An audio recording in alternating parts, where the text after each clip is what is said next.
ಅಂತಕ್ಕೊಂದು ನಿಮ್ ತರ ಪೇಟೆಸ್ ನಿಮಗೆ ತೋರಿಸು ಸರ್. ನಾನು ನಿಮಗೆ ಫೋನ್ ಮಾಡಿ ಹೇಳ್ತೀನಿ ಸರ್. ಅವಾಗ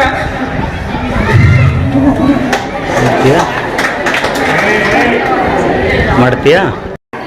ನನ್ನ ಹೆಸರು ರಾಜೇಶ್ವರಿ. ನಾನು ನೇತಾಜಿ ಹಿರಿಯ ಪ್ರಾಥಮಿಕ ಶಾಲೆ ಹಾಗೂ ಪ್ರೌಢಶಾಲೆ ಕರೂರಲ್ಲಿ ಓದುತ್ತಿದ್ದೇನೆ.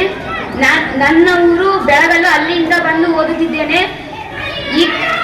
ಈ ಕಾರ್ಯಕ್ರಮದಲ್ಲಿ ನವೀನ್ ಕಿರ್ನಾಲ್ ಹಳ್ಳಿ ಅವರು ಹೇಳಿರ್ತಕ್ಕಂಥ ಎಲ್ಲ ವಿಷಯಗಳು